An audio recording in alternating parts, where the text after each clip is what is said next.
A captura de Nicolás Maduro, esse foi, sem dúvida, um momento que redefiniu a América Latina.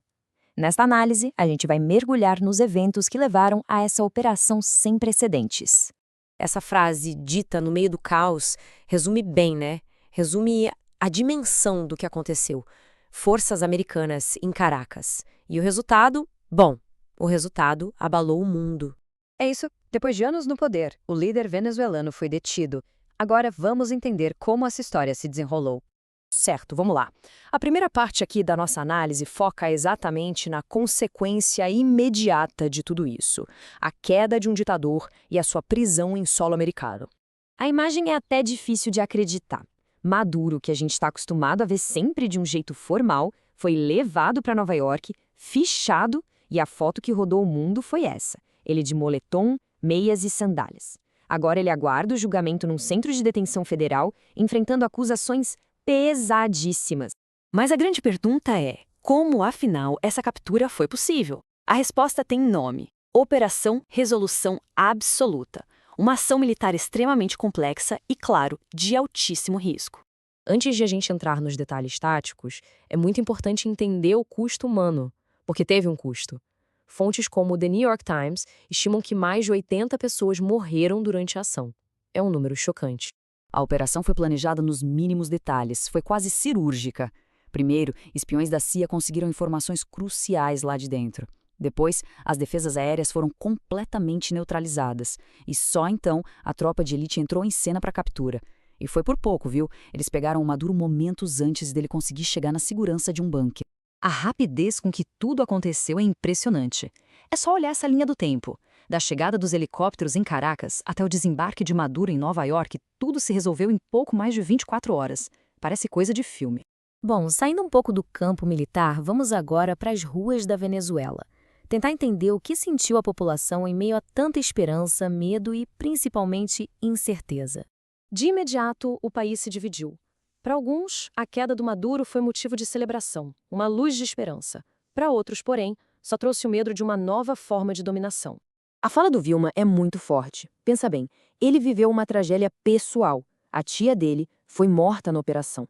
E mesmo assim, ele defende o fim do regime. Isso dá uma dimensão do desespero que muitos sentiam. E aqui, o contraponto perfeito. A visão do Jesus Rodrigues, que fugiu da crise na Venezuela. Ele vê a ação americana com total desconfiança, com medo de que o verdadeiro alvo sejam os recursos do país. O sentimento geral era de angústia, de medo. As ruas ficaram desertas. A incerteza sobre o futuro deixou todo mundo em alerta, tanto quem estava dentro quanto quem estava fora do país. Uma operação desse tamanho não surge do nada. Ela foi o resultado de anos e anos de pressão.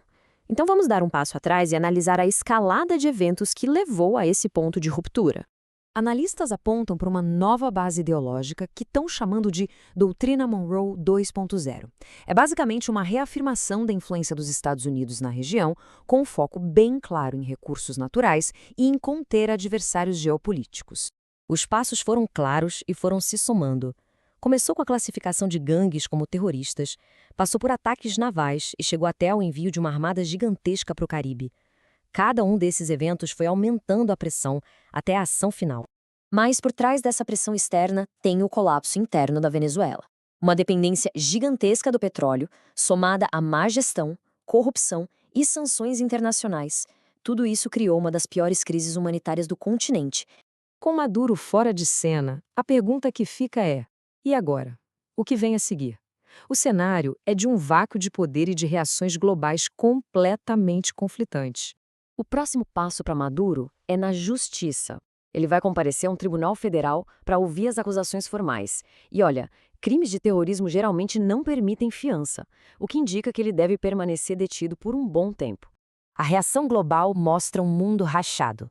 Os Estados Unidos defendem a ação como legítima, China e Rússia condenam, dizem que foi ilegal.